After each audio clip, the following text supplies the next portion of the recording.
800 years ago, when Genghis Khan's army swept across Central Asia, they came upon a city in the Tian Shan Mountains, with buildings half as tall as the mountains themselves. But for reasons unknown, the Mongolians were unable to conquer the city. Since then, the city was never seen nor heard of again, seemingly disappeared into the vast desert.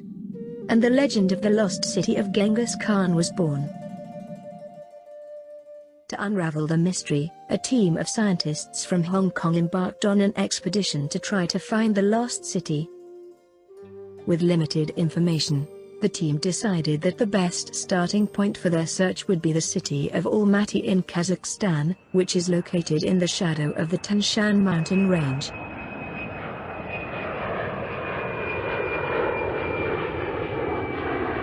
As soon as the team landed in Almaty, they began their research for the lost city.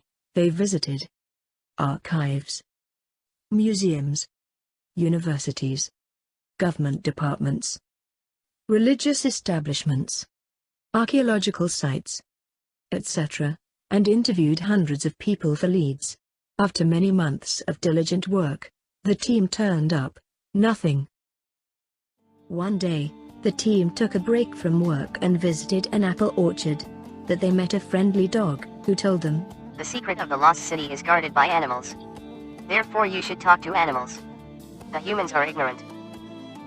Following the dog's advice, the team began interviewing animals. But when asked for information about the lost city, the animals' responses were, "No comment. No time to talk. I am in a hurry. I don't know anything. See you later. Don't ask me." There seemed to be a gag order amongst the animals. At the same time, the team noticed that they were being watched wherever they go. One afternoon, the scientist team met some fox cubs. They did not expect baby animals could give them any useful information, but the little foxes were smarter than they thought. The Genghis Khan army were expert horse riders. Why don't you ask the horses? So the team followed the baby fox's advice, and traced the Mongolian horse's lineage to a village called Barsky. That they found a horse who told them the story of the 4 guardian animals of the lost city. 800 years ago, 4 species of guardian animals kept the Mongolian army at bay. The descendants of these guardian animals are still guarding the lost city today. When the team asked how to find these guardian animals, the horse said, "They will find you. You just wait." So the team stayed in Barsky. One morning, a woodpecker called to them from above. The bird said that she was one of the guardian animals, and if the team wanted to find the lost city, they must go to the Colored Mountains. The team was surprised to find that such a frail little bird could battle the mighty Mongolian army. And the bird said, "But we can fly. From above, we can see where the enemies are, where they were and where they will go." But when the team asked the bird where the Colored Mountains were, the bird flew away. Following the woodpecker's clue, the team asked around for the Colored Mountains, and the humans told them that there is a red mountain and a white mountain near Barsky. When the team came to the Red Mountain, a chameleon spoke to them.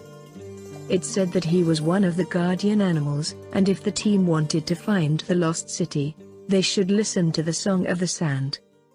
The team was surprised to find that such a small chameleon could match against the Mongolian army. And the chameleon said, "We can blend in with the surroundings. We can stand next to the Mongolians and they don't even know it."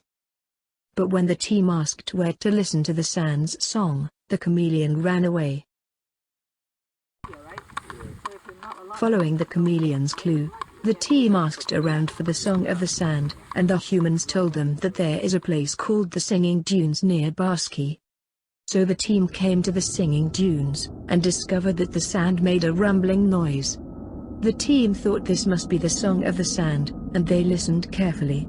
That was when they heard the ants spoke to them. The ants said that they were one of the guardians of the lost city, and if the team wanted to find the lost city, they should look around for signs. The team was surprised to find that animals as tiny as ants could stand up against the formidable Mongolian army. And the ants said, "We are millions in number, but we have only one mind." When the team asked what kind of signs were they to look for, the ants simply told them. "You shall see." Then the team remembered that the woodpecker had told them about the colored mountains, yet they only visited the red mountain but not the white mountain. Maybe they could find more clues at the white mountain. So the team went to the white mountain. There, they saw many signs, but they did not understand the meaning of the signs. Before long, a chipmunk spoke to them. The chipmunk said that she was one of the guardian animals of the lost city, and if the team wanted to find it, they must first find the one sign that meant something close to their hearts. The team was surprised to see that such a harmless little chipmunk could fight the Mongolian army. But the chipmunk said, "Oh, we never have to fight anyone. With a smile and the offer of sincere friendship, we can overcome any army without lifting a finger." By this time the team was completely convinced of the wisdom of the guardian animals. The woodpeckers provided military intelligence, the chameleons had stealth that struck fear in the enemies, in the ants they had a single-minded and disciplined army, and finally the chipmunks offered peace and goodwill in place of death and violence. These qualities are indeed the most powerful weapons that any army could ever wish for. So the team asked the chipmunk why she and her friends helped them to find the lost city. Were they not supposed to guard its secrets? And the chipmunk said, "The lost city is not a secret at all. It has been always here for you to find."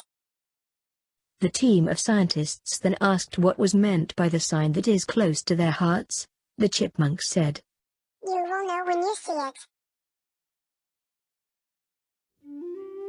The team then spent many days searching the White Mountain area thoroughly.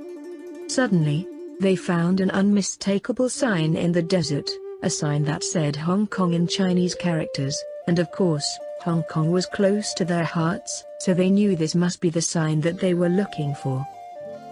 But how was this relevant to the lost city of Genghis Khan? To find out, the team headed into a gully next to the Hong Kong sign. After a long hike, they finally saw it, the lost city of Genghis Khan. They saw the same tall buildings that the Mongolians saw, nestled in the mountain. At the same time, the height of the mountain made the team dizzy, and everything started to swirl around them. When they regained consciousness, they found themselves miraculously teleported back to Hong Kong.